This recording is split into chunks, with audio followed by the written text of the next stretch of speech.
Okay. So, Mr. Fadi, I'm not sure there is a lot more you can add to that, but in terms of the regeneration of these big projects, this police college, what areas, because we've seen the pictures and I'm sure the pictures will show again in a few seconds, in terms of the regeneration, which areas do you think are extremely critical that this intervention should be looking at? Well, on the face value, the problems there look very staggering, and I need to be honest with you. When we got into the place, there was even no document you can even work with in the first place. We had to start generating drawings of existing buildings by measurement. That's how bad it was. Developing base maps of the site, which is the first thing you needed to do. Thankfully, we've done all that, and at least whatever intervention, whether government, private sector, they have documents they can work with. Planning is key. Before you do any job, you need to put the basic building blocks, which number one is the documents. We all have them now. The first thing we did after taking consideration of what is existing, we looked at what are the areas in terms of intervention, determining what state of buildings that we have there. Some of them are actually structurally unsound. Some of the buildings are buildings you can redevelop, what we call rehabilitate. And of course, we were faced with the very serious problem of inadequate facilities. We needed to put in new structures because you had situations where the standards, the kind of density, the accommodation, what you have there was unimaginable. They needed to have more facilities. You have lectures taking place in restaurants, in the cafeterias.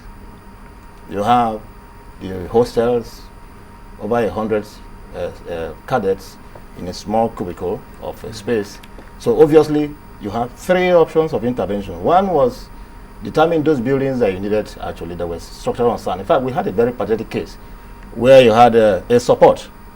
They were supporting failed slab with a wood, and there was somebody sleeping under it.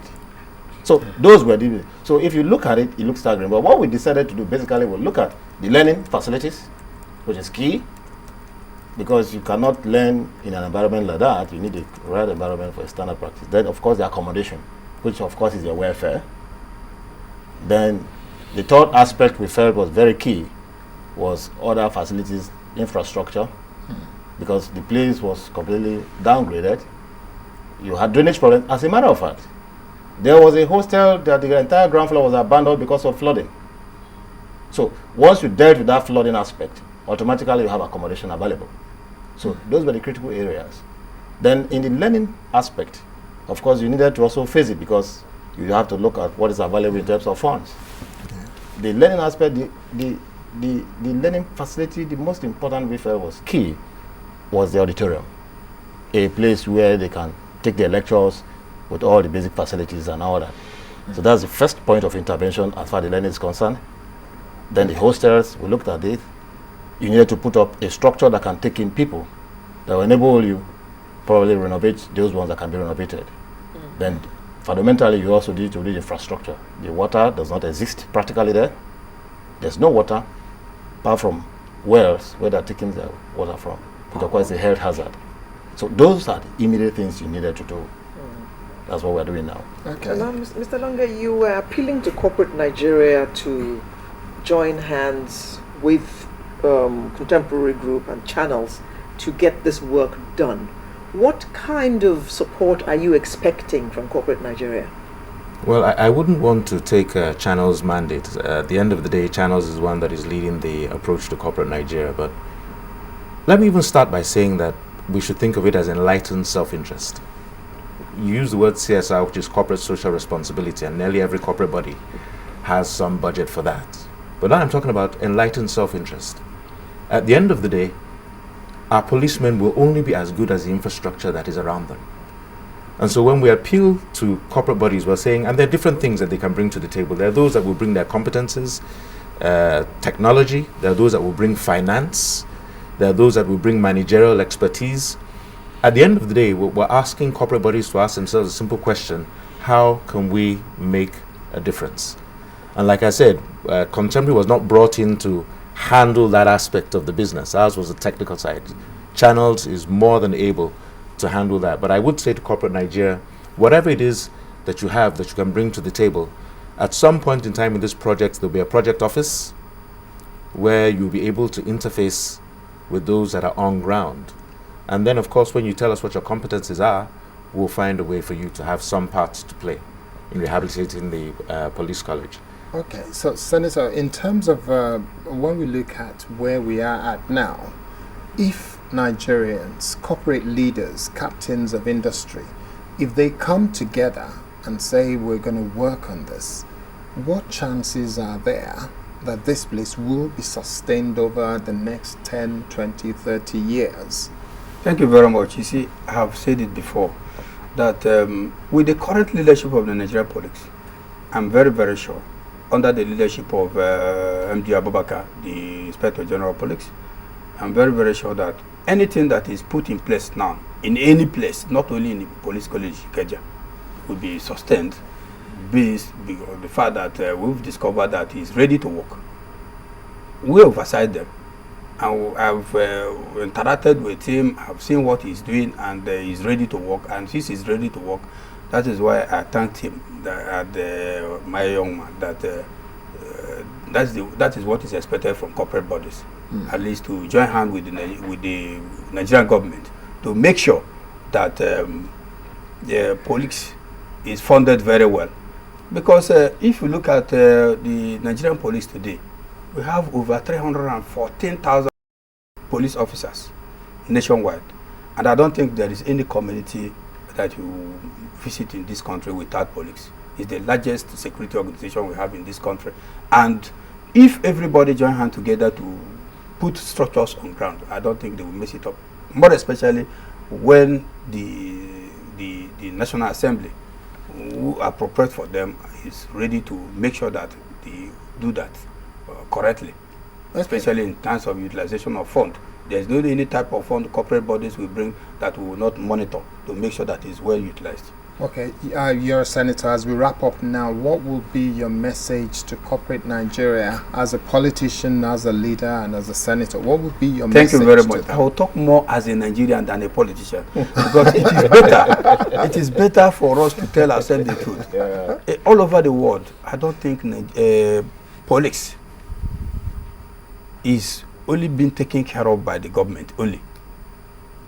Other corporate bodies like these are young men also contribute, because without police you can't even go to what do you call it, this Ikeja market to buy anything. There must be presence of police within that place. That is security agents. You can't call a soldier to come and be on the road. You can't call civil defense. Civil defense, they will not even talk to them. It's only police that is the target. And you can understand that any place there is maybe a financial institution or attack by armed robbers or hoodlums, even with this Boko Haram, the first target is police. So I'm very, very sure that if good structures are provided by corporate bodies, I appeal to them that they should help the government. I'm not saying that because government is poor, but police is as large as Nigeria. Even though we don't have enough manpower, as far as this country is concerned, we don't have. We have over 160 million Nigerians. And we need to have at least a police officer is supposed to be monitored to guide not less than between 10 and 15 persons. But as it stands now, one police officer is to 250 persons compared to our population. So I'm appealing to all Nigerians, corporate bodies, to make sure that they collaborate with you people and also with government to make sure that infrastructures are provided, especially in terms of funding. Okay, thank you very much. A final word, Mr. Lunga. Well, it's a direct appeal to our co-corporates.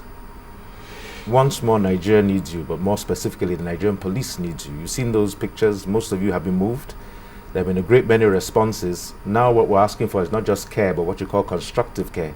That is care that leads to action. So please get on board the bandwagon. Governments, fortunately, we've heard that the president appeared in person, obviously very passionate about making change, but we need to lead the way. We've done it before, and I'll say it again, we can do it again. So please come on board. All right, Mr. Fadi. Yeah, in line with what my co-panelists have said, it's everybody's job. Every hand must be on deck.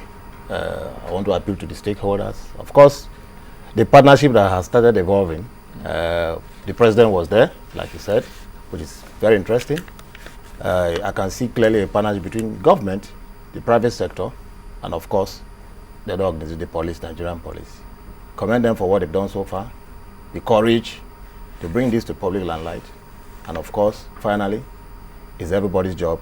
My appeal that everybody must be part of it to make sure that this laudable project succeeds. Thank you. Thank you very much, gentlemen.